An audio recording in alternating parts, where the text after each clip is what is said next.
Yeah, but they'd have to introduce like 6 and 7 star raids for people that are maxed out to do that. Let's not talk about that. I mean, like, part of me that super appeals, right? Because I want more challenge in my raids. I know we talk about this quite a bit. But not like this. Not like this.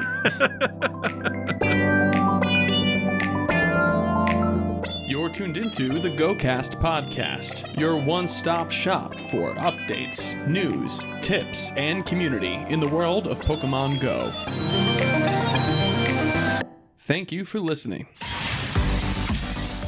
A shadow has fallen over your local Kroger. Kyogre. We left behind the festive ho ho ho, but welcome back, Shadow Ho-Oh. We take a closer look at Annihilape. Just not too close. Did the fairy event shine, dream, and glimmer? Let's talk about it. And more on this episode of GOCast.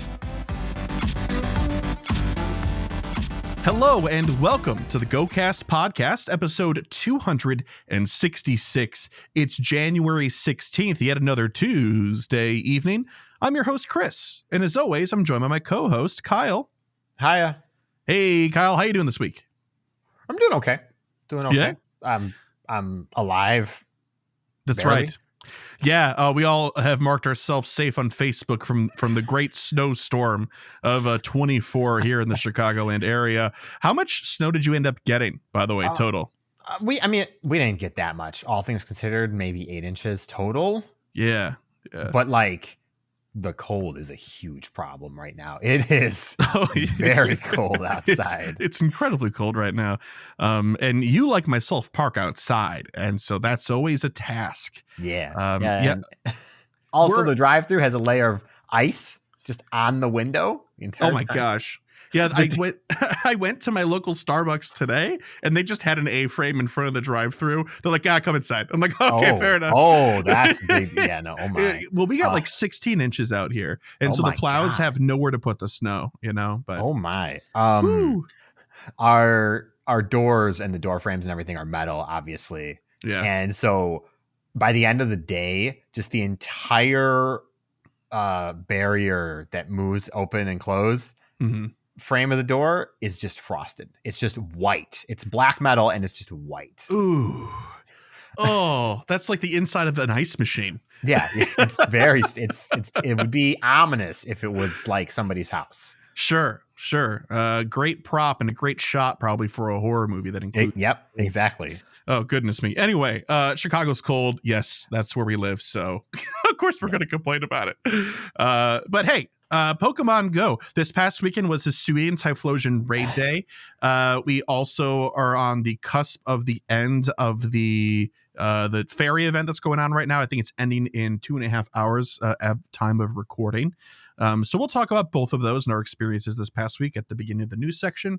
And then we have one piece of news this week, which is a great departure from the past like month of episodes, where every episode we've had like 4 pieces of news to cover. So that's good stuff. But let's talk about our goals that we set last week, Mr. Kyle. You wanted to complete the Dazzling Collection Challenge. Now, you say challenge, but there were 2. There was. I didn't know there was 2 writing this, so I'm using that to my advantage because I had no intention of completing the egg one. Yes, we'll talk about it in a second. Had you known, you would have never. Yeah, if I had known, I would not have included it. I might have included. Look, we'll talk about it in a second. So yes, I did. Okay, good. Buddy progress. Yes, I did. Okay, gifting, and then in parentheses, I failed last time. Sorry, Saramanda. Yeah. I have done better. I passed, but it wasn't perfect. Except for Saramanda. I think Saramanda and I interacted every single day in the last 7 days. Nice. I have also been trying to send people gifts. I'm not very good at it.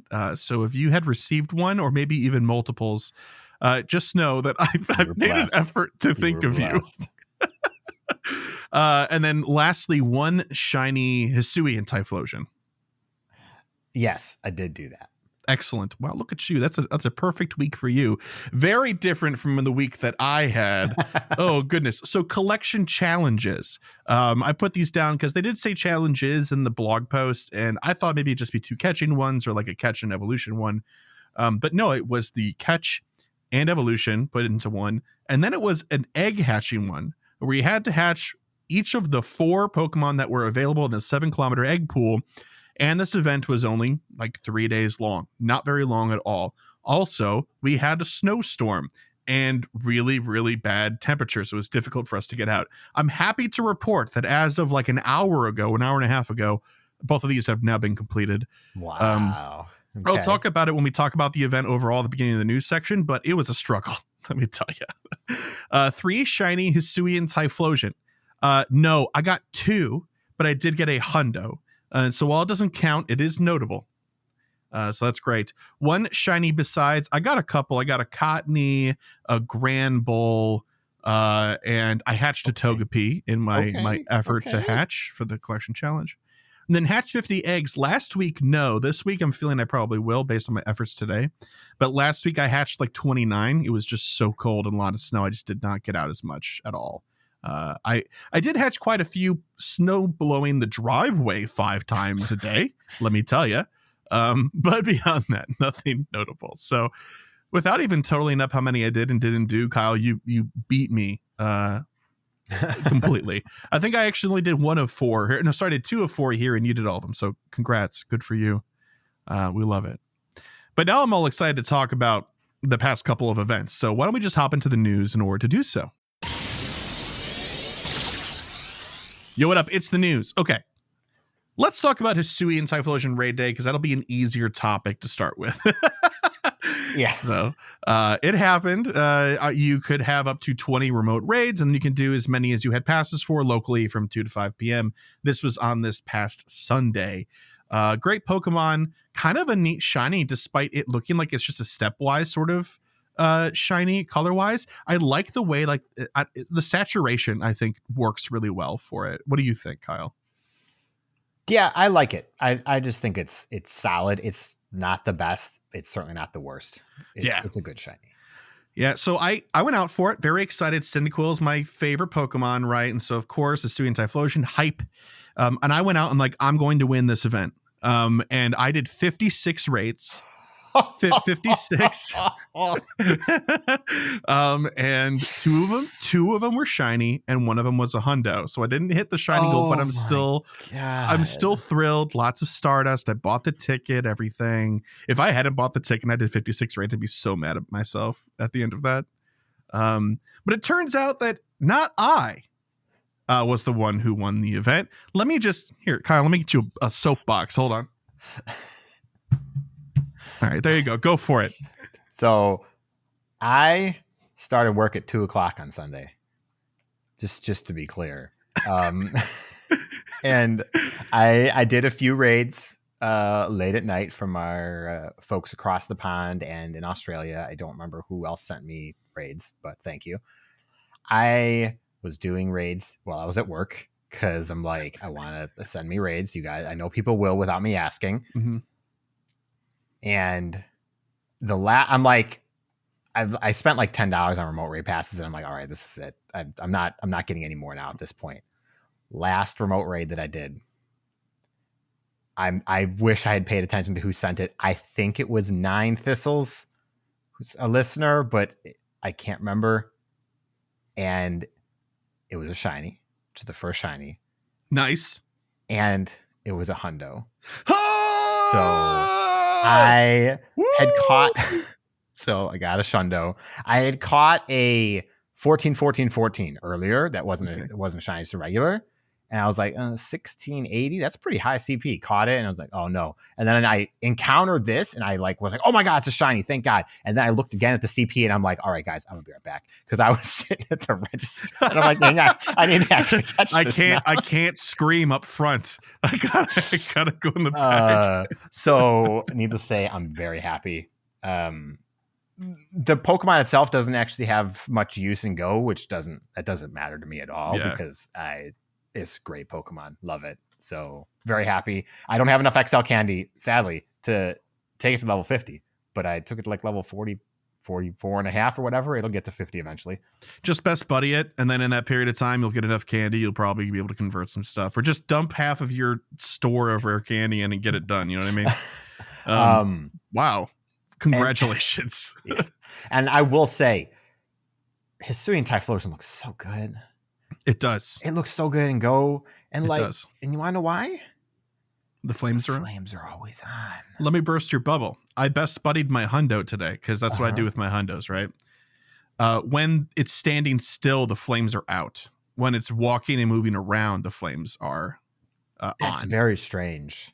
Sorry, when I mean the flames are out, I mean there are no flames when standing still, and when moving, flames are there. But when it's in your buddy, like when you see it standing still in the screen, it's got its flames out. But it's doing its pose with its hand up, right? Like, ooh, I'm a ghost type. Don't forget. But when it's standing still, it's like T-posing next to you, you know, and it's like it looks so good when its flames are out, man. It looks I love incredible. That big fan, both of us. So yeah, it was a good raid day. I don't think anybody is going to be upset about it. It does turn out, by the way, that all of the Hisuian evolutions of the starters will be available for the Sinnoh tour. So if you did miss out on Hisuian Samurott, Hisuian Decidueye, and or Hisuian Typhlosion, or you would like a second crack at the shiny, those should be available at the Sinnoh tour events. So yeah, there's that. Cool. Now let's talk about this fairy event that just happened. It was oh gosh, what was it called? I can't even remember. It was Dazzling something, right? Dazzling Dreams? Dreams? Yeah, I think that's right. So last week we talked about it, and our first pass on it was, hey, this seems like a solid fairy event. Great, fine. There's some egg hatching bonuses. That's cool for some people and all that sort of stuff. I have since consumed other people's opinions on it, and I feel like we missed something because everybody else is like, this isn't as good as last year. This is kind of a poo-poo event or things like that. And I really didn't think so until the event happened, and there was a collection challenge that required you to hatch all 4 of the Pokemon in the 7-kilometer egg pool. Now, this would not normally be a problem, but we only had 3 days to do it. And you are limited on 7-kilometer eggs based on how many gifts you can open.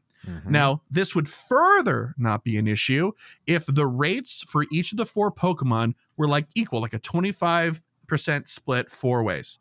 I do not believe, based on my personal experience and other people's experience online that I've seen, that was the case.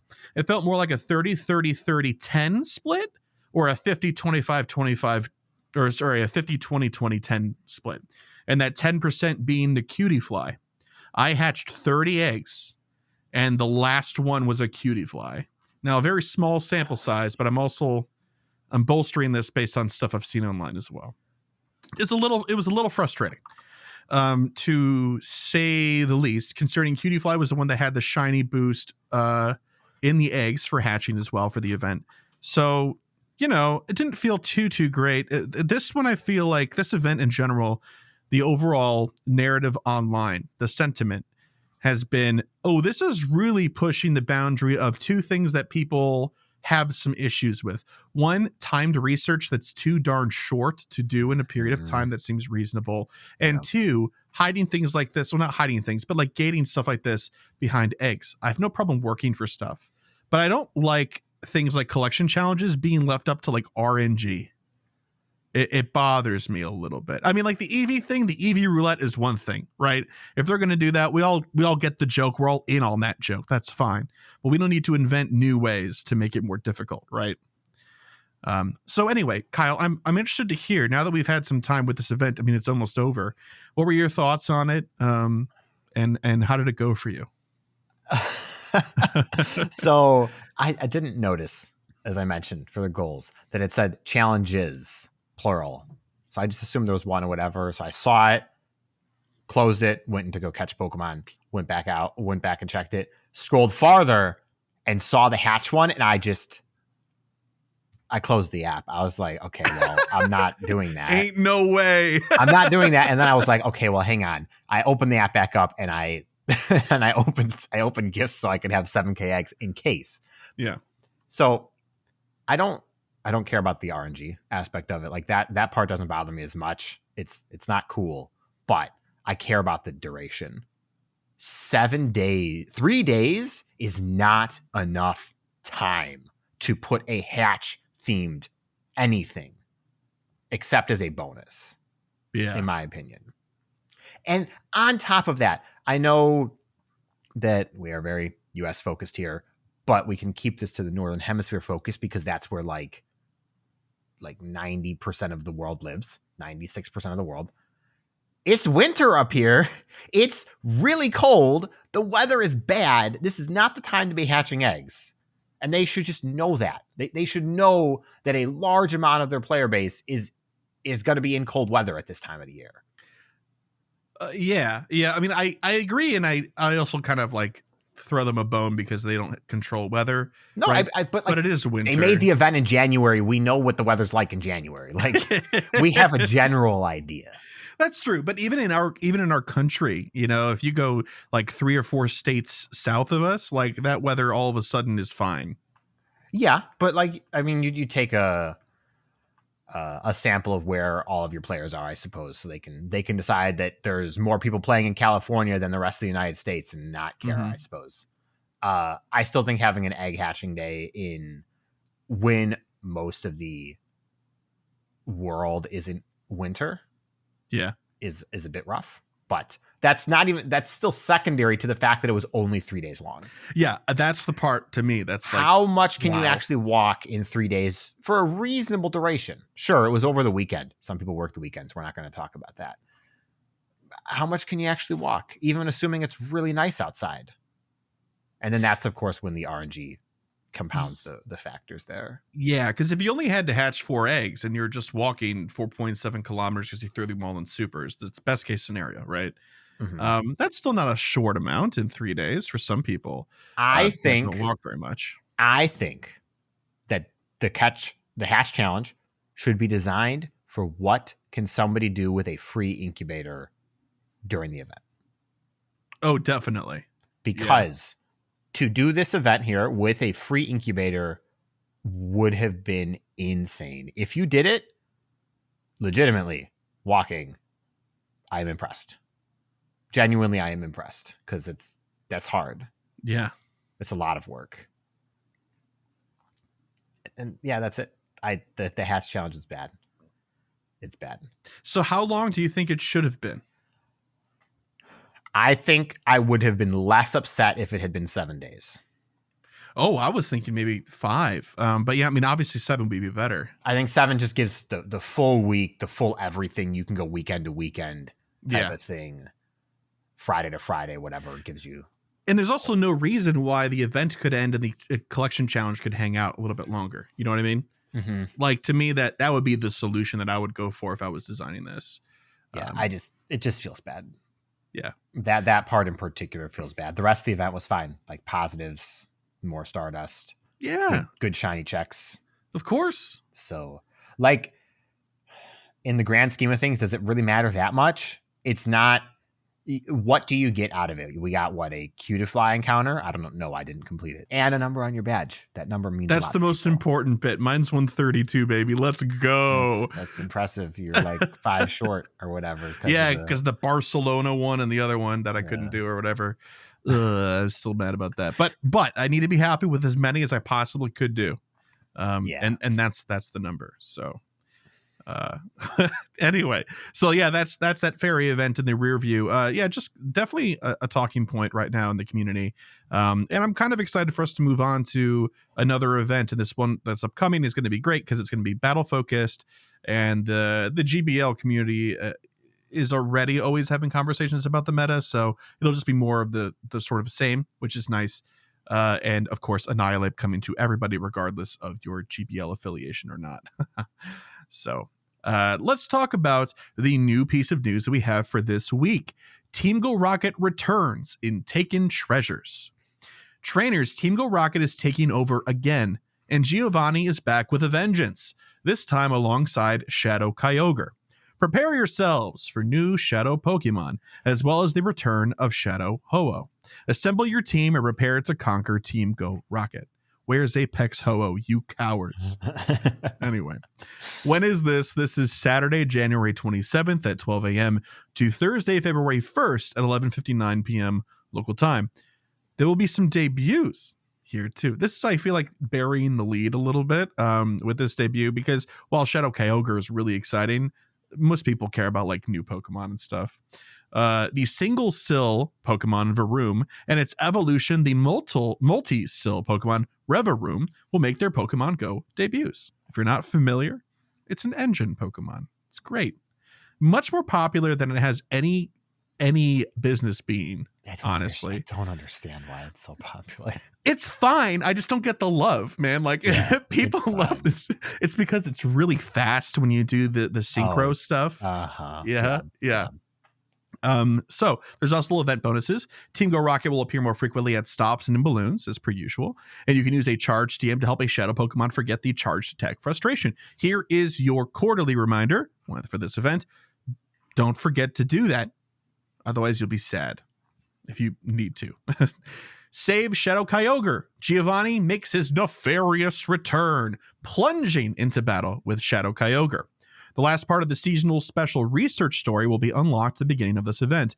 Progress through it to receive a super rocket radar and chase down Giovanni, and you can claim this seasonal special research story up to the end of the Timeless Travel season on March 1st at 10 a.m. local time. I'm going to pause, because Kyle pointed out something earlier to me about this. It's different than previous events that have done the same. Yeah, it is, because it specifies that it's part of the Timeless Travels research. It's not a standalone rocket mission, whatever you want. Special research. Special research. There you go. Yeah.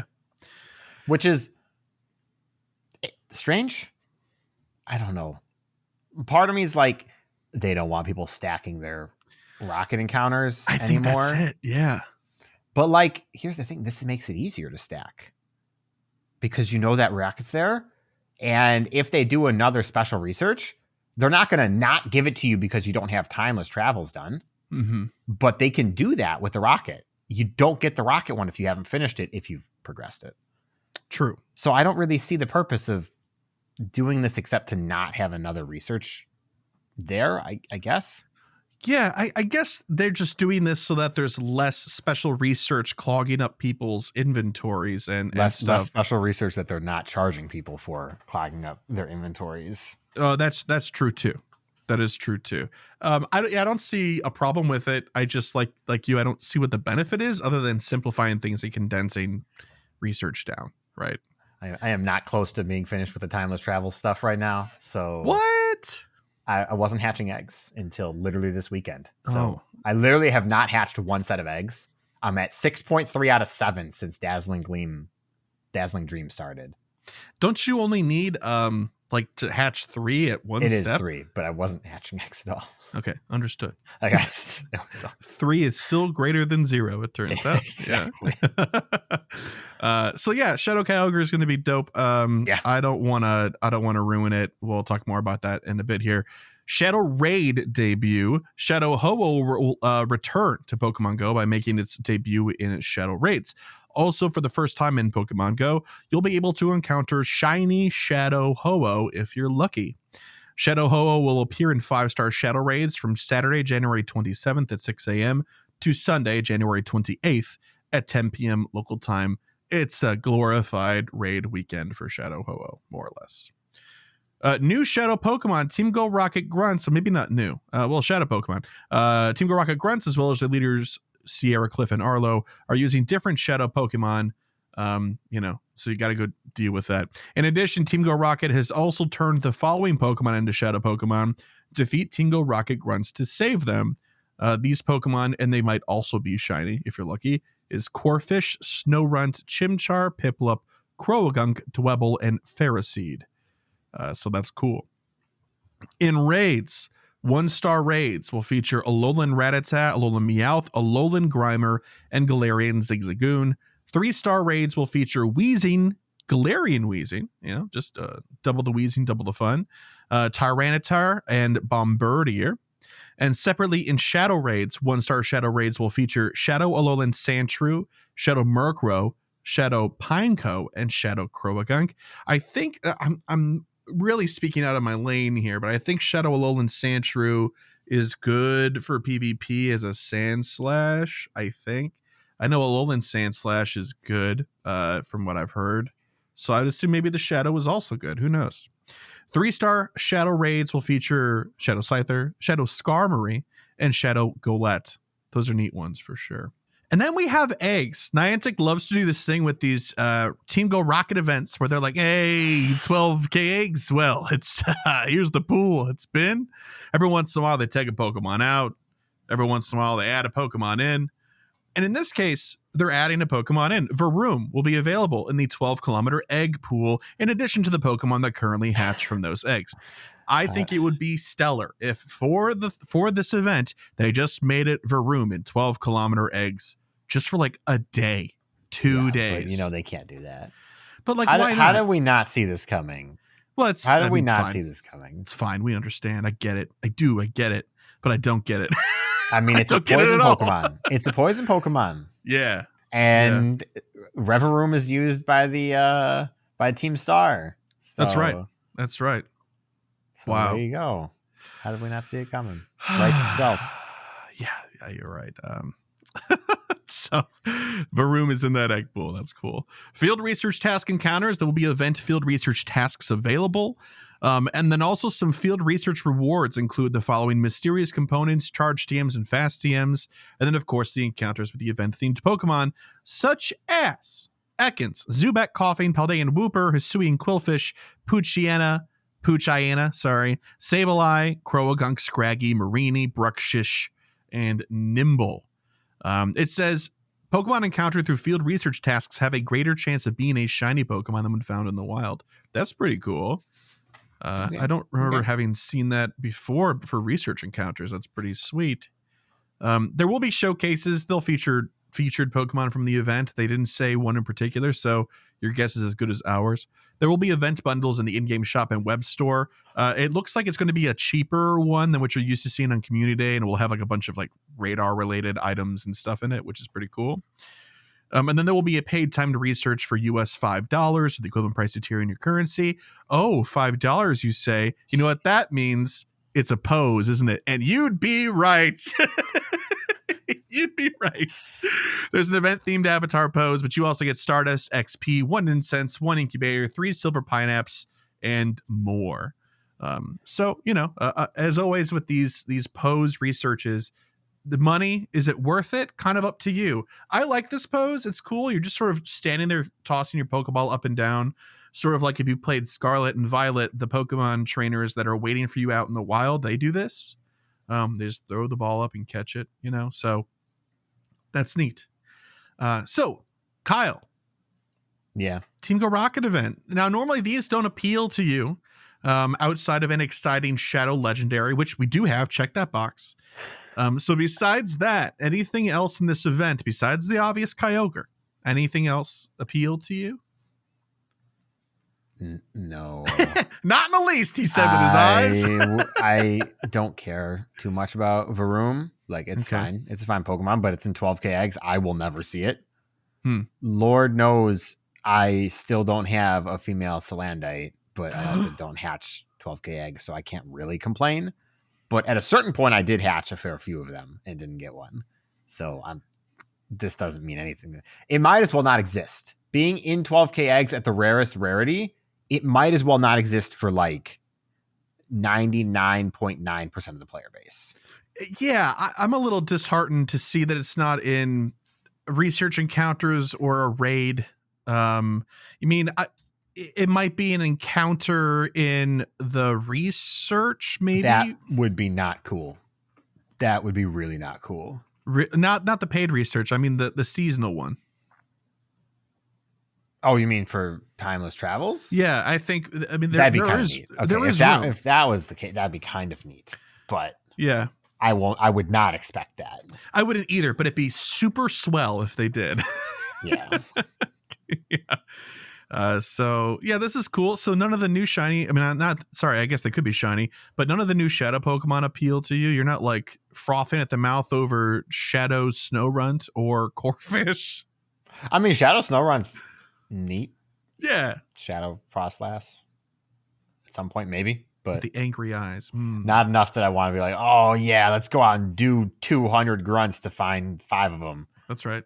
Like, I yeah. low-key want a Shadow Crustle just so I can see those angry eyes on the Crustle. That'll be cool. Yep. All right, so yeah, that's kind of it. If this appeals to you, it does, and if it doesn't, it doesn't. So I remember while we were reading this, we forgot one comment about the Dazzling Dream event. Oh, what did we forget? Showcases. Oh, Xerneas. Yeah. So they tried something new with the showcases, and they made it fairy type instead of Pokemon based. And so, is that's what that is? Yeah, huh? it wasn't Xerneas showcase. It was fairy type showcase. It just so it happens was put your biggest fairy. That deer is real tall. And I think there's only 2 Pokemon that can really even remotely compete: Xerneas, which is the tallest, and Zacian. Right? I think it's Zacian. There's another one that is long, that is on the bigger side that people were putting in. Wigglytuff. Double XL Wigglytuff. So yeah, that wasn't good, by the way. Just want to weigh in. That was very, very dumb. Really? Okay. You made a showcase thematically that was great, and then failed to realize that the best Pokemon for the showcase wasn't available for people to get. That's true. The only reason that I didn't know that is because I have Pokemon in 3 showcases. All 3 of them are Xerneases. And when I look at other trainers in those showcases, you know what they also have in there? Xerneas. Nothing else is even in there. Yeah, well, that's because they don't show up, because everything else is so small. Fairy type just so happens to be, on average, a very small type. It's true. So, like, everything that was spawning for the event, really tiny. So it automatically suggests you your biggest Pokemon by default. So it's just going to, if you own a Xerneas, it's going to tell you to put in a Xerneas. Yeah. Which is why you see that. Which is why we did it. Well, and also your community tends to have a lot of, has a lot more hardcore players than I think the average community does. So yeah. Rural Woodstock has got no business being as competitive as it is sometimes. That's for sure. But yeah, man, I thought for sure it was just a Xerneas showcase. Okay, well, that makes this even better to bring up that you didn't realize that. Yeah. Yeah. I was like, oh, that's cool. Look at that. Xerneas. This has nothing to do with this event right now. I mean, the typing, sure. Little but did you know.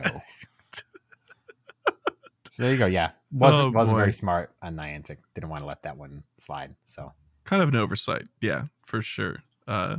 But yeah, anyway, hey, that's the news section. So cool. Looking forward to Shadow Kyogre for sure. But you won't have to wait too much longer for some more information about Shadow Kyogre, because we're going to go into Gear Up. This week on Gear Up, we're going to talk about what's the big deal with Shadow Kyogre and also regular Kyogre, because we don't have Shadow Kyogre yet. Regular Kyogre is a big water boy. Big DPS, 17.4 DPS, 647 TDO, and effective rating of 43. By itself, it outperforms all available shadows currently, not counting its own shadow, obviously. Next closest shadow is Shadow Swampert, which is very, very competitive. Effective rating of 42.88. So, like, it's basically the same thing. Yeah. But it's, again, a lot squishier, so make of that what you will. Kyogre is the best water DPS in the game, and it's not even close right now. And of course, Primal Kyogre is the thing, and Primal Kyogre is an absolute monster. Oh, yeah. And better than every mega option, and it's, again, not even close. The next closest would be a Battle Bond Greninja, which I don't expect us to ever actually see and go. No. So, That sounds like something that will be in the death throes of this game, when they're really, really reaching for things to bring in that are new because all the Pokemon are in and stuff like that. That's when I think we'll see stuff like that for sure. That, or if they ever have a reason to show Ash Greninja in the anime. Again. Yeah. That might be enough to do a tie-in. I don't expect that to ever happen, but those are the circumstances. We're moving on. That's just a hypothetical. Anyways, I can't calculate the DPS or the performance for Shadow Kyogre. The tools apparently don't let you just add a Shadow Pokemon, which is a little bit annoying. Maybe someone knows how to use them better than I do. But with its already really high DPS and TDO, the increase and subsequent decrease of defense for Shadow Kyogre is gonna be crazy. Like it was already the best that there was, and it just is gonna make it better. So it's pretty safe to say Shadow Kyogre is pretty much future proof. There's possibilities that something silly could happen if they made Palafin hero form from Scarlet and Violet its own Pokemon, and it got like a really good moveset. Ooh. Theoretically, it might be better than Kyogre. This is just looking at like numbers on paper. I didn't actually check anything. Yeah. Possible that it could be. Well, thankfully, Palafin has a form change, so we won't see it for 25 years. Yeah, Palafin we'll see, bordering on the year 2050. Yeah. Maybe. And that's all there is to say. Shadow Kyogre is great. If you have a stack and you are trying to save for something, this is worth using your super radars on. Although we may get Groudon and Rayquaza in the future now. So if you'd rather maybe save for Rayquaza, I don't think that's really necessary. So here's the thing though too. And I was like, yeah, but Primal's better. And Kyle's like, oh yeah, but you can't have, 6 Primal Kyogre. But you can have 1 Primal Kyogre and 5 maxed Shadow Kyogre, and that would be one heck of a team of 6. Yep. But that thinking is still applicable to Groudon and Rayquaza as well. Yeah. It's not that your primals should not get your love; they should still. But these are great. Yeah, it's exciting. It's. I feel like it's the first good Shadow we've had, Shadow Legendary at least, we've had in a long time. Well, we had to trudge through the Reggies, man. I mean, once that started going, you couldn't stop that train, That's not true, because after this, they're going to go back and give us like the legendary birds again for 3 rotations. Then they'll give us Groudon. Because there's no way we do Kyogre and Groudon back to back. I think Shadow rotations. I think here's my prediction, and it's going to be dead wrong. Okay, we're getting Kyogre. I think we're going to get Groudon, and I think we're going to get Rayquaza, and then I think we'll get Mewtwo again. But I don't think we'll do the birds. I think we'll get Mewtwo, Regigigas again, and then we'll go into Generation 4 legendaries. There's no way that they'll start back from the beginning and do birds, beasts, and then Reggies again, right? There's no way. There's no way they do all of them, but I would not be surprised if they did one of them. One of the how can you do like just Zapdos, or you saying one of those trios? Yeah, one trio. Oh, because we're gonna just revisit them, and you get one good Shadow a year. Yeah. I mean, maybe that does make sense because it's kind of 1 per quarter, right? And so if you do a trio plus a new release, right? I guess that makes more sense. Yeah, interesting. So Shadow Kyogre is good, huh? That's the takeaway. It is good. It's good. Awesome. Good deal. All right, so we're going to take a quick break here, and then when we come back, we're going to get to the Pokélore segment that we should have already gotten to. We're very excited about it, so stay tuned. Welcome back. We're in the Pokélore segment now, and this week we're going to be talking about Mankey and Primeape, the pig monkey Pokemon, and Annihilape, the rage monkey Pokemon. Let's start with Mankey real quick. Mankey is a small simian Pokemon similar to a New World monkey. It is bipedal and has a round body covered in whitish shaggy fur. Its nose is similar to a pig's snout, and it has narrow red eyes and triangular ears with brown insides. Mankey's 3-fingered hands, 2-toed feet, and the tip of its curved prehensile tail are brown. Mankey specializes in physical fighting and is very aggressive and short-tempered. When angry, it begins shaking and its breathing turns rough. Its rage peaks quickly, preventing its victim from being able to flee. It will rampage until it falls asleep, but its anger remains in its dreams. Same. This causes it to wake up and become furious all over again. However, this constant release of stress grants it a long life. I don't understand this. Wait, what? Its constant release of stress grants it a long life. Oh, jeez. That's so funny juxtaposed next to what we're going to get to. Oh, yeah. Jeez. Anyway, Mankey can be found in the mountains where it lives in treetop colonies. If one becomes enraged, the whole colony rampages for no reason. If it loses sight of its colony or if it is left alone to rage, its loneliness causes it to become infuriated. Got it. Okay. Primeape is up next. Primeape is a bipedal simian Pokemon with a round body covered in light beige, shaggy fur. There is usually a throbbing vein on the left side of its forehead, and it has triangular ears with pink insides, narrow eyes with tiny pupils, and a pink snout-like nose. Its arms and legs are brown and have metal shackles on the wrists and ankles. This is probably indicative of a method of training with weights. The hands have no visible fingers, instead resembling mittens or boxing gloves, and the feet have 2 toes. Primeape is easily angered. Even the slightest glance of eye contact will make it furious. When it becomes enraged, its blood circulation is boosted. This makes its muscles stronger, but at the cost of some of its intelligence. Primeape also possesses the ability to convert its anger into energy to attack its opponents with. It has sturdy vessels in its brain that keep it healthy despite its constant anger. It will chase anyone who upsets it and will not stop until it is caught up to its target. Even if it is awoken from sleep, it will groggily chase whatever woke it. Some researchers have a theory Primeape is even angry when inside a Pokeball. In some cases, it's so good. In some cases, Primeape have been known to die as a result of its rage, though it is also said to look peaceful in death, potentially due to its rage transcending and leaving its physical form to become something new. All right, let's talk about that something new. This is the exciting bit. Annihilape. Annihilape is a simian Pokemon with a round body that is situated on 2 thick black legs. It is covered in shaggy gray fur that streams upward and seems to evaporate. Its shaggy eyebrows usually hang down but tend to stream upwards while Annihilape is in battle. Unlike Primeape and Mankey, Annihilape's skin is a dark gray. The metal shackle on its left arm is broken, while it appears to have no shackle at all on the right arm. It is also able to greatly increase the size of its unshackled arm. Annihilape has 3-fingered hands and 2-toed feet. There are multiple throbbing veins on the left side of its face. Its eyes are red, as if the creature were in an extreme rage. Annihilape evolved from Primeape when the rage in its soul became too much for its physical form to contain.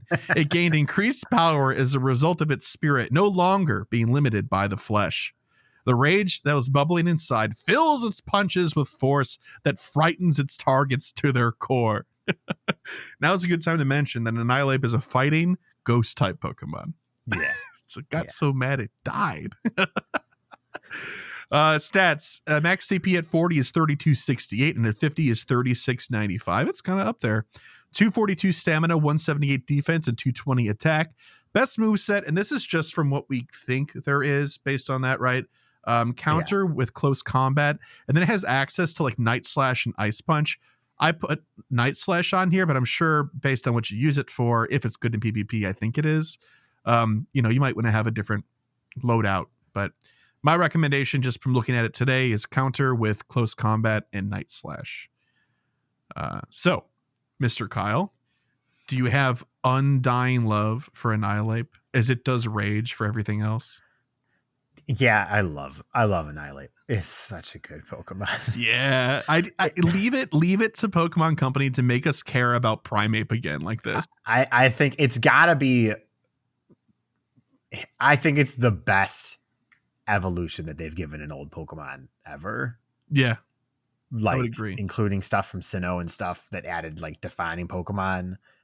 It's so good. Yeah, it's so good. It really, really is.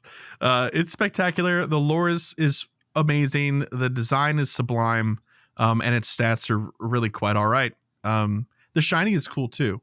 I worked towards getting one in Scarlet and Violet, and it was on my main team. Very, very happy with that Pokemon. So that's Pokélore. Annihilape. We did it. Sorry we didn't do it last week. We just didn't have time. So here we go. Here we are. And here we go. Because now we're going to go into Poké Poll. Last week's Poké Poll was, if the trainer level cap was increased to 60, what would you like the 50 to 60 journey to look like? First response from Triptando, and they said, please, no Pokemon level 60. Trainer level 60 should require no more than 500 million experience, and that's the absolute upper limit. Let's go, Trip. I would like it to be a very long and hard grind. Make it a super long-term goal. but I would prefer it to be questless challenge based like level 40 to 50 was, with some new unique quests in there, and have the numbers be 10 times what they were level 40 to 50. I would also love to see a next level above platinum on medals. Thanks for the idea, Saramanda. And have that be a part of level up quests. Bring on the challenge. And obviously the reward should only be some premium items and cosmetics, no gameplay advantage. Unless level 60 finally would give us that second infinite incubator. Yeah. 10 times the number. Going to be over here doing 99,999 excellent throws. Let's go. I would love that. It'd be nice to have the tracker. I'm not going to lie. I would not. That's true. I would not love having to do 500 Team Go Rocket Leaders, though. Yeah, that would be no. Or no. win 300 Great League games in GBL. No, I mean, some people wouldn't care about that. It's the win. Didn't Yeah. you also have to do Master League? You had to do all 3 for that one, didn't you? Or was it just Great League? You had to do all of them. Yes, that'd be bad. Yep. Oh, it'd be awful.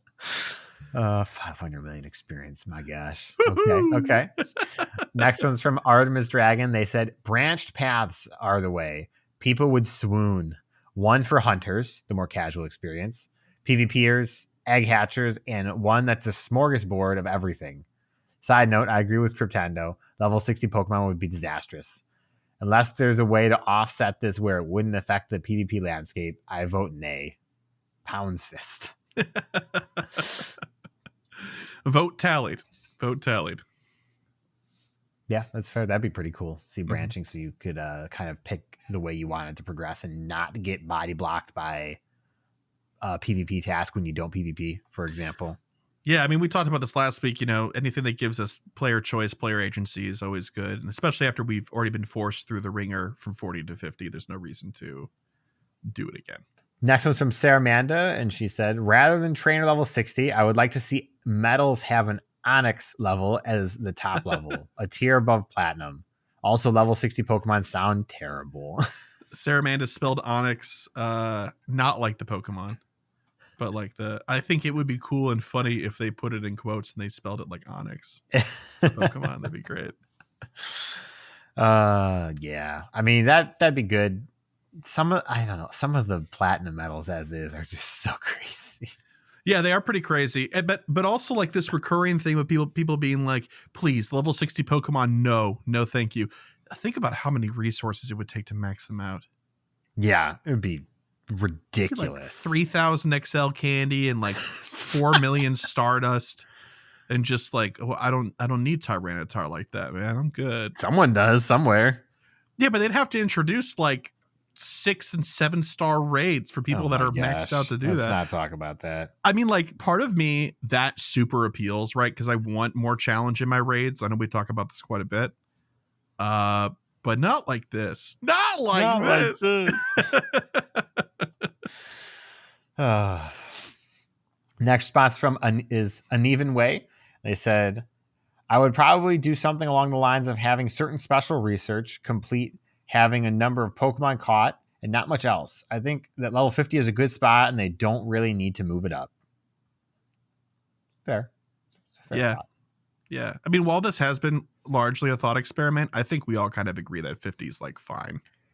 I think the game would need new systems to truly like make 60 worth it.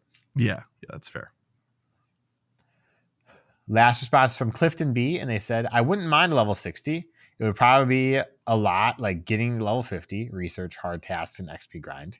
If they do increase the level to 60, I would hope they'd cap Pokemon levels at 50. Getting a Pokemon to 50 costs enough resources as is. I wouldn't want to see what it would take to get them to 60. Yeah, none of us want to see that. No one wants to see what it takes to get to 50, honestly. I mean, it would make community classics exciting for some people. What if getting to 60 reduced the cost of taking something to 50? Oh. Instead of raising the cap to 60. Huh. Does that could that be an option, do you think, maybe? I think that would be a brilliant idea, and I don't think we'll see it. No, absolutely not. But that's like the way to give it value. Yeah, but I feel like if you're going to expand it, what you do is you expand the rest of the game along with it, which is great if you have things to expand it with. I think that narrows it down a little bit and would just make like the people that are playing that long to get to 60, it makes their trajectory in the game shorter. Yeah, I mean, let's be real. If they ever added 60, someone who gets to 60 is probably not having as much problem building Pokemon as others. Right. So then why would they need the benefit, right? Yeah. Although it does sound good. Yeah. Give it to me now. For this week's Poké Poll we have, if you could add one customization to your in-game trainer avatar, what would it be and why? This is an exciting question because people always have fun ideas for it. I think largely we'll see certain hair colors, certain body types, and facial hair. That's my prediction from most of the responses that we'll get. But for me, I want my trainer to not be just such a skinny mini, because that ain't me. That ain't me. Even at my skinniest in my life, I looked nowhere near like my trainer. No way. Give me a medium build. I mean, like, I want a stocky guy. That's what I really want. I want a big full beard. I want a gut on my trainer. Please let me be a hiker. Come on. Oh yeah. I mean, I think the best answer is for that customization is you just said at the end, hiker. Instead of full character customization, sell a $5 outfit that is a trainer from the games. $5 your character gets to be the hiker. $5 you get to be a hex maniac. $5 you get to be an ace trainer. Like, just full model. You don't have to animate 700 different pieces of clothing. You get one set, and that's what that is. That's such a great idea. Oh my God. I think it is. Yeah, it is a great idea. My answer, because you listed all the common ones, so I'm going to think of another one that just occurred to me. Okay. I want to see auras. I want to see equipable auras to the characters. Like Super Saiyan 2, 3. But yes, Pokemon themed though. Like something that makes you feel more like a fire type trainer, or an electric type trainer, or a ghost type trainer. Something that like exists around your character, but is not a piece of clothing. We don't have many capes, obviously. We have the one, but we need skill capes, like old school RuneScape. Capes, but like stuff that like floats around by you near your head. We have really absurd hats and stuff. I think there's room for something like that to really kind of make your character feel special. True. Unfortunately, though, for all of us, Kyle, no capes. No capes. One cape. One cape. One cape. So, anyway, dear listener, if you have an answer to this week's Poké Poll question, it is one more time. If you could add one customization to your in-game trainer avatar, what would it be and why? Please feel free to answer that question we posted on X/Twitter at GOCast Podcast. If you're a patron of ours in our patron Discord server, we have a channel, the Poké Poll channel, and you can answer there when it's posted. If you're watching on YouTube, please comment with your response. If you're listening on the Spotify mobile app, you can interact with the episode right there. There should be a tab for it. Go ahead and answer right there. You can also call in and leave a voicemail by calling 262-586-7717, or the old-fashioned way via email, mail@gocastpodcast.com. And speaking of emails, voicemails, and the like, Kyle, what's going on? It's time for emails. That's right. And one singular voicemail, which is technically an answer to our question last week, but I wanted to play it anyway. So this is from Bryo. Hey guys, this is Bryo from Loveland, Colorado again. Just wanted to call in and tell you about my goals for 2024. One of the biggest achievements that I had in the last year was becoming a community ambassador. I'm one of 4 in Colorado, and they're all really awesome. But it's really cool to be able to grow our community and to get some support. And it's great. Nice. So they're mainly centered around there. So one of my goals is to hit 100 campfire check-ins on one event. That would be pretty epic. I think the highest we've gotten so far in Loveland is somewhere around 58. So to build that up would be excellent. My second goal is to attend an out-of-town event. I've never been to any GOFest, anything like that have been outside of Colorado. So that would be really awesome. And then to recruit another CA or a community ambassador for Colorado, it would be really great to build our communities up and to have more ambassadors around, which would be awesome. And then finally, to level up to level 48. Just turned to level 45, so I've got a grind to go, but everybody seems to think I can do it, so we'll see what happens. Anyways, thanks again. Always appreciate you guys, and talk to you soon. Only 4 community ambassadors in Colorado. That seems low to me. I told you the system's broken. Like, the whole system's broken. Really? Yeah.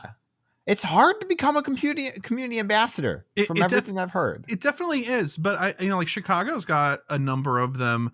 Lachlan is one, and so he'll talk to me about every once in a while when it comes up.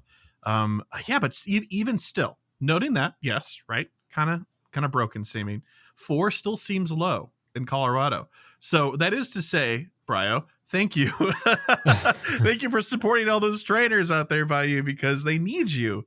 Because who else would step up? And good luck recruiting somebody else to come and help you and go through the process of becoming a community ambassador. It's a really cool program, but yeah, it is a little selective from what we can see. Maybe that's not a bad thing. Yeah. Yeah.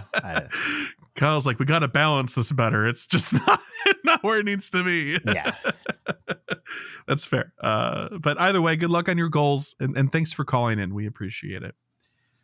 Kyle, would you like to get us kicked off here with our emails this week? All right. Our first email is from Ben. They said, hi, Chris and Kyle.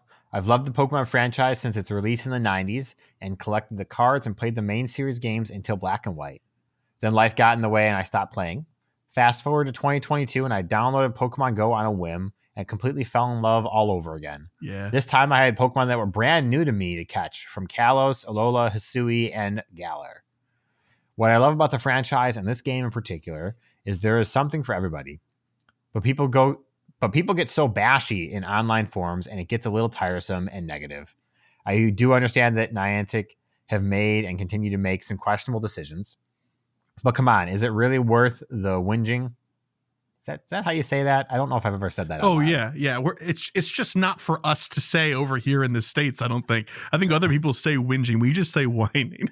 I don't know. Yeah, okay. I don't know what the difference is. I'm not going to lie. I think it's the same thing. Okay.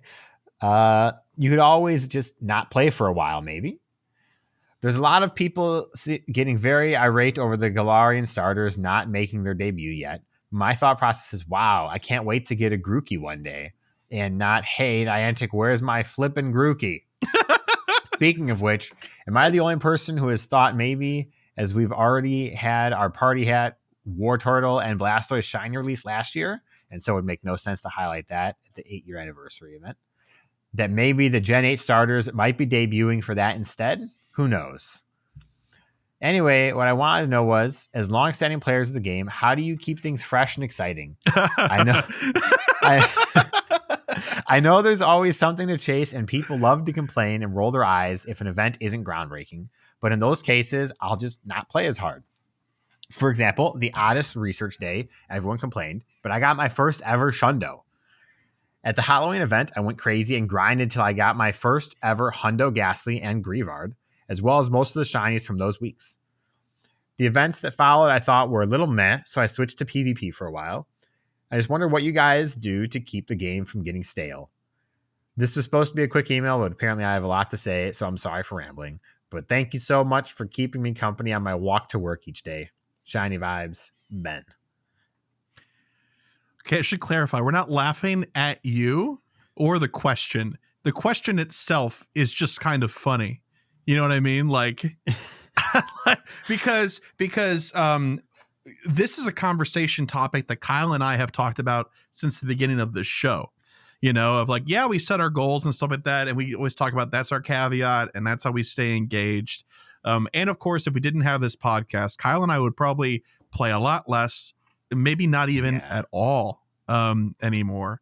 But because of it, we're engaged and we stay there. Now, that is to say that sometimes there are weeks that are just really stale and Kyle will not play at all. I won't even touch the game sometimes for like a few days or a week, depending on what's going on. And so to answer the question, I think, and Kyle, please give a different answer than me if you have one. But the answer is that it does get stale. And we just choose to continue to play and cover it. And that's just how it goes, And if we look at an event and we're like, we're not going to have a lot of fun doing this, we're like, I'm going to do the research and then I'm going to stop. Right. Setting goals like that and understanding yourself as a player and having seen all these events and knowing what the game feel is going to be like ahead of time lets us navigate that staleness and our mental health with playing this game. Yeah, I mean, I think Chris nailed it. The real answer is it's okay to take a break. It's okay to not play Pokemon Go every day. It's not a requirement by any means. And it's definitely okay to not grind Pokemon Go every day. You don't have to do that to get the most out of the game. And I take that back. I think that's the big takeaway for sure. There's a lot of enjoyment to be had in Pokemon Go. Right now, there always has been. I think one of the key things that has always been about the game is you find that enjoyment, though. The game doesn't tell you this is what you enjoy. This is what you're playing. Go do it. The game gives you these things and you decide this is what I enjoy. I'm going to do it. Yeah. And if you're not enjoying it, it's okay to wait until you are. And I think a lot of people online, you are right, get very upset about it. That said, where's Aegislash? I'm still waiting. I swear to God. I'm furious. Speaking of, I'm mad about something. It's fitting because I'm sometimes the person that you're quoting there, Ben, which is fair. But I bring receipts. Unlike most people on the internet. That's true. Yeah, you're not just getting mad about something that doesn't exist. Which is the type of outrage that I cannot abide by. People that haven't read the event details or are going off of rumors instead of things that are actually like provable. Yeah, I can't stand that. But hey, it's an open marketplace of ideas and conversations on social media. It's supposed to be, at least. So I don't know. I also have, like, over the years, and Kyle, you'll probably laugh at me for saying this, but I take people complaining as a sign that people still care now. It's the only way that I can interpret that level of negativity and exist with it in the world. Yeah, so. I mean, that's fair. Most people would not complain to a certain degree if they didn't care and they think that it could be better. Yeah. Now, whether they have the same opinion about something being better or not, that's where the discussion is supposed to be had. That's where that's supposed to exist. Where you prove them wrong. That's right. Yeah. And then, of course, you can usually tell when somebody is complaining because they want to complain, not because they think things can be better. Yeah. At least once you exist in a community long enough, you can tell that. Yeah. Oh, this person is just whinging, right? Or they're giving constructive feedback and are just unhappy with something, right? Yeah. Yeah. Well, anyway, Ben, thank you very much for the email. A good conversation topic for sure. Yeah, where is my flippin' Grookey? Grookey gang. Grookey gang. Yeah, not for me though, man. All right. This next one is from Ryan, and it said, "Hello, GOCast. It's Ryan. I have a story for you. So it was Saturday, January 13th, 2024, and I was waiting on the fairy event to start. When it started, my first spawn was a Clefairy. When I caught it, the button for showcases appeared. In my mind, I thought, it's a Clefairy showcase. I'm about to win this thing with ease. When I put it in, it's not a Clefairy showcase. It was a fairy type showcase.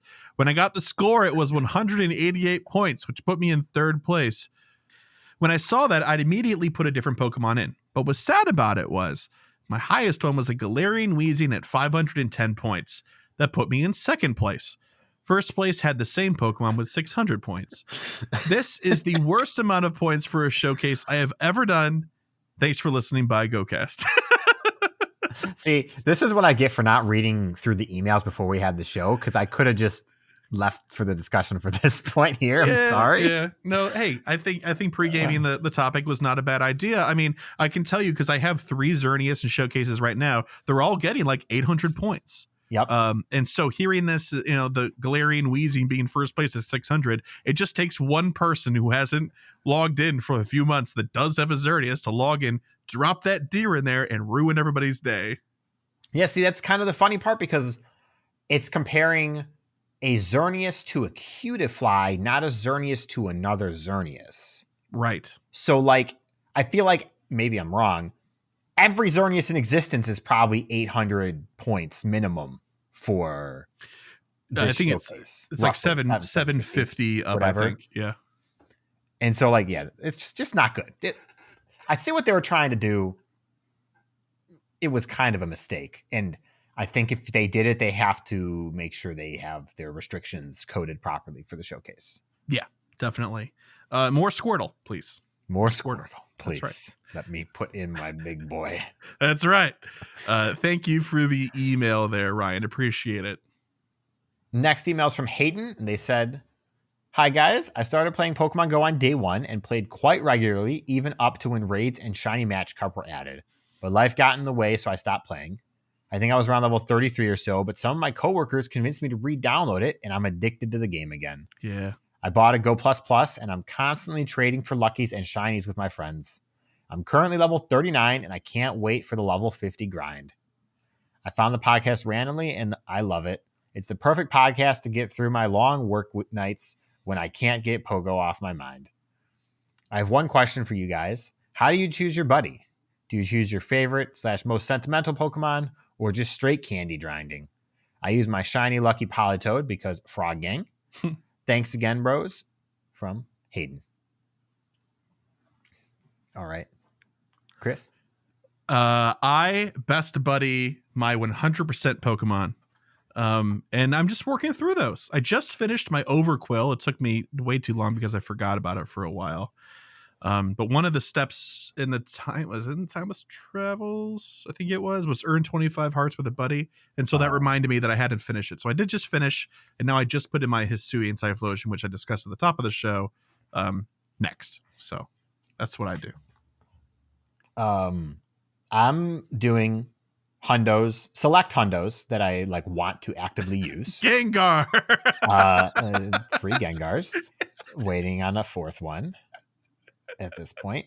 But also I did a Litwick, which was a hundo. I am working on a Hydreigon. Other than that, ghost types. I have a collection of level 40 ghost Pokemon that I maxed out that are slowly going to 50 as I get candy, that I'm working on best buddying them as the time comes. All right. Yeah, it's slow going for us. We're not as dedicated to the buddy grind as other people are, but it is one of our background goals we both have, and I think we both remind each other about it when we talk about it every once in a while. I will probably do my Shundo, Hisui, and Typhlosion as soon as my Hydreigon is done. Oh, yeah. So, if you don't, we'd have words, man. Yeah, honestly. That's going to be next. That's going to be great. I'm excited for you. But Hayden, thank you very much for the email. Yeah. Level 39 is an exciting place to be, by the way. And the level 50 grind is a journey. So good luck, and you'll have a good time. You'll have a good time. Our next email is from Crixus, and they said, "Hey, Chris and Kyle, Crixus here, longtime listener, first-time emailer. Thanks to your Nowcast, a Monster Hunter Now podcast, I've had to spend twice as long out grinding my little phone games in public. Yeah. Anyways, I'd like to ask you, what is your favorite aspect / mechanic in Monster Hunter Now that you would like Niantic to implement in Pokemon Go? Not sorry for you-know-what, and Kyle did a great job during you-know-what." All right, Kyle, I know we've talked about the map in the past. Let's not do that answer because everybody knows the map is really good. And MHN, for those that are hip with the lingo. MHN. MHN. What is your favorite aspect of Monster Hunter now you'd like to see replicated in Pokemon Go?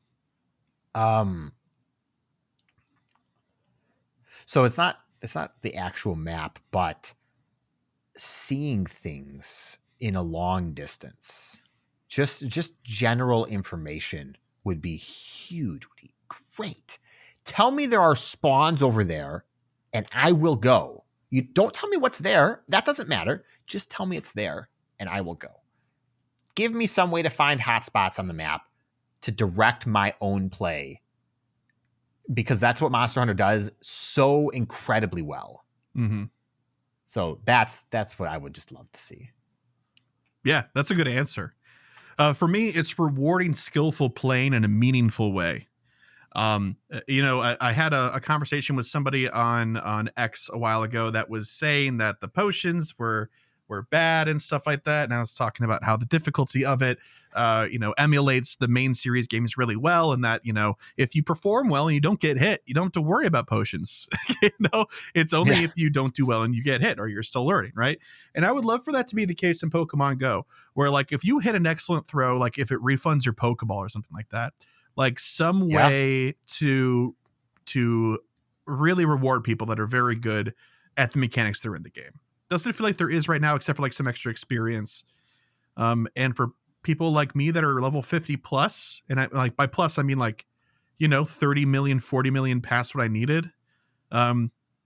What incentive do I have to be good? You know what I mean? Yeah, I agree. That is a fantastic comparison as well. Yeah. So, great question, Crixus. And we'll get started on Nowcast eventually, right? Yeah.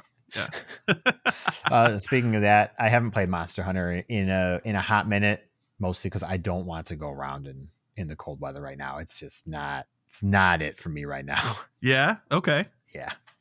Is that it? There's nothing else to that? You're just not playing as much right now? Yeah, I'm just not playing as much right now. I love the game. I'm looking forward to when I get to play more of it. Yeah. But it's not happening right now. So if you see me, if you're friends and you see that I'm still only like Hunter rank 60-ish, that's why. I just hit 96 or 7 today, something like that. I'm getting close to 100. I open my phone every 3 hours and look at the monsters around and do them. And then do them while I'm out, obviously. But yeah, Good game. Y'all should play it. Yep, we don't talk about it as much, but we will continue to be like, you should all play. Yep. Shout out to Mitch, by the way, who's looking at purchasing a main series game title after his experience with Monster Hunter now. It's good. It's a competent video game. Really is. Yes, it is. Could you do our last email for us, Mr. Kyle? It is an email from Kevin Red Bull. And they said, hey, Kyle and Chris, it's Kevin Red Bull. Happy Ice Age 2024. Yeah. It's currently 8 degrees Fahrenheit with a wind chill of negative 10 degrees Fahrenheit. Shorts weather. Good thing my job has heat. I wanted to respond to the question along the lines of one of the worst things to happen to you in Pokemon Go. And I still remember it. It was 2022 and Mewtwo is back. So the usual shiny and hundo grind was on. I got an invite to a raid with seconds left before the lobby ended. I jumped in the raid and easily handled business. I already knew what the perfect CP was, and you know how stories go. I had the perfect sitting in front of me, waiting to be caught. I was working on something with my circuit box in the house at the time and tripped over a laundry basket going from room to room, phone in hand. I saved myself from falling, but accidentally backed out of the raid. It was gone. You can imagine the guttural wailing that escaped me in my heartbreaking loss. What added salt to the wound was a previous Shundo friend got the perfect out of a raid invite for myself days later and proceeded to boast, rightfully so. Oh, gosh. But fret not, my dear podcasting friends, because it is now 2024 and I do have my perfect Mewtwo. I purified it on Shadow Mewtwo raid weekend last year. So all's well that ends well. Happy hundo hunting, everyone, and shiny vibes all. Kevin! No, Kevin. No, you're.